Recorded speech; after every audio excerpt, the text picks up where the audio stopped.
Şu et mülazim. Şu et mülazim. Ya चुंगी पर छो तुम मुलाजिम मिर्चा साहब आएगा ना अभी आपके वो मनुष्य ऑर्डर किसने दिया? मिर्चा साहब ने रखा उसको आगे बोला होगा इनको रखो। बारामूला म्यूनसिपल काउंसिल के जरिए एक तवील अरसे से की जा रही बेज़ाब्तियों और करप्शन के मामलात से पर्दा सरकने लगा है। Şu et mülazim. Şu et mülazim. Ya चुंगी पर छो तुम मुलाजिम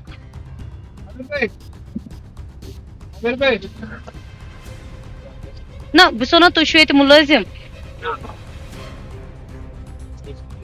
तो şunu किया कोता टाइम को तो या चुंगी पट के कम करा जुमेरात को मुतअद्दिद सोशल मीडिया चैनल्स पर बारामूला कस्बे में टोल टैक्स से मुतालिक एक बड़ा स्कैंडल बेनकाब किया गया, जिसकी रव से बताया गया कि बारामूला म्यूनसिपल काउंसिल के ओहदेदारान ने अपने अमले और चंद प्राइवेट फर्मों को गैरकानूनी तौर टोल वसूलने की इजाज़त दे रखी है और इस तरह खजाने आमरा को रोजाना बुनियादों पर लाखों रुपए का चूना लगाया जा रहा है। इन प्राइवेट फर्मों को मुख्तलिफ सीरियल नंबरों के रसीद बुक थमाए गए हैं और इस तरह ये घोटाला जारी रखने में इन्हें किसी किस्म के एहसाब का कोई डर महसूस नहीं हो रहा है।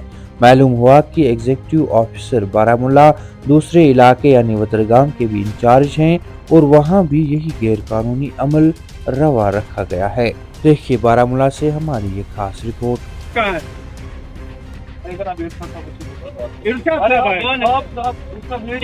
अच्छा, आप मुलाजिम हैं? किसका ऑर्डर आया था मिर्चा साहब आएगा ना अभी आपके वो मनुष्य ऑर्डर किसने दिया? मिर्चा साहब ने रखा उसको आगे बोला होगा इनको रखो। ये कौन है जो अरे मैं उनको नहीं, ये जो हमारे साथ बात कर रहा है ये कौन है? ठीक है मैं उनको नहीं, काम करा नहीं सुनो बेटा एक मिनट, ये जो हमारे साथ बात कर रहा है ये कौन है? ये भी मनुष्य का बंदा इसके पास कार्ड सर ये क्यों नहीं नहीं दिखा रहा है कार्ड, इसको मर्जी अपनी होगी। नहीं क्यों नहीं है?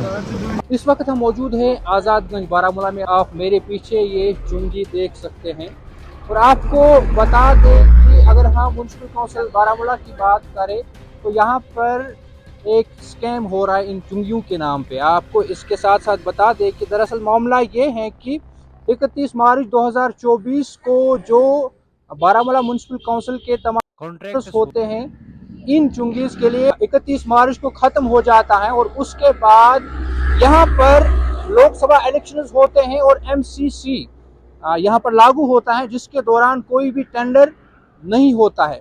और उसके बाद अगर हम रूल की बात करें तो as per rule municipal council Baramulla को इन चुंगीज पे अपने बंदे रखने होते हैं, एम्प्लॉयज रखने होते हैं।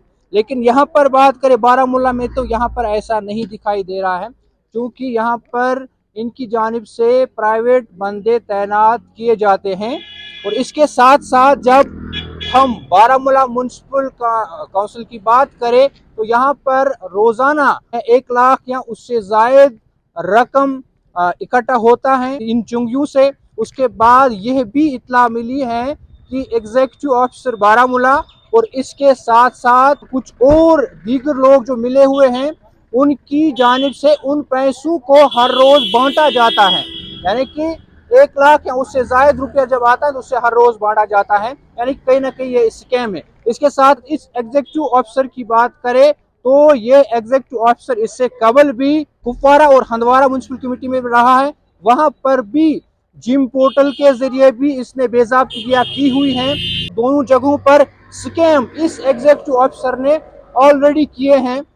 क्योंकि यहाँ पर मामला यह है कि अगर इन लोगों जो यहाँ पर प्राइवेट बंदे होते हैं इनमें से किसी के साथ कोई हादसा पेश आता है तो उसका जिम्मेदार कौन है। वहीं पर हमने जब इनसे आईडी कार्ड, जब इन्होंने कहा कि हम डिपार्टमेंट के बंदे हैं और इनसे आईडी कार्ड हमने मांगा तो इन्होंने आईडी कार्ड नहीं दिखाया, ना ही इनके पास आईडी कार्ड मौजूद था। यानी कि कहीं ना कहीं यहाँ पर जो म्यूनसिपल काउंसिल बारामूला है उनकी तरफ से यह धांधली, यह बेज़ाब्तगी की जा रही है और जो पब्लिक टैक्स है, लोगों का टैक्स है, उससे कुछ अफराद बांट रहे हैं और खुद इसको अपने जेबों में रख रहे हैं। इसके साथ साथ यहाँ पर यह भी बता दें कि ये एक चुंगी है और आज हमने बारामूला में कुछ और जगहों का भी मुआयना किया और वहाँ पर भी यही हाल है। प्राइवेट बंदे रखे गए हैं, डिपार्टमेंट का कोई भी बंदा इन चुंगियों पर मौजूद नहीं होता है। और जब हमने इनसे बात करने की कोशिश की तो इन्होंने भी स्टार्टिंग में कहा कि हम प्राइवेट हैं और उन्होंने इस बात का इजहार किया, लेकिन गलती हम यहाँ मानेंगे म्युनिसिपल काउंसिल बारामूला की, एग्जीक्यूटिव ऑफिसर की, जो इन बेज़ाब्तगियों को अंजाम देता है। इसके साथ साथ करोड़ों रुपए का जो घोटाला है या घपला है वो किया जाता है एग्जीक्यूटिव ऑफिसर या दीगर जो अफसरान होते हैं जो इन चीज़ों में मुलविस होते हैं। इस सब को देखने की ज़रूरत है और गवर्नर इंतज़ामिया से अपील रहेगी कि इन सब चीज़ों को, अगर एमसीसी हैं तो उसको अगर खुले तौर पर वायलेट किया जाता है तो क्या इसके लिए कोई कानून नहीं है? जो एमसीसी वायलेशन है अगर वो हो रही है तो इसके लिए इकदाम किए जाने चाहिए, जल्द अज जल्द कार्रवाई होनी चाहिए।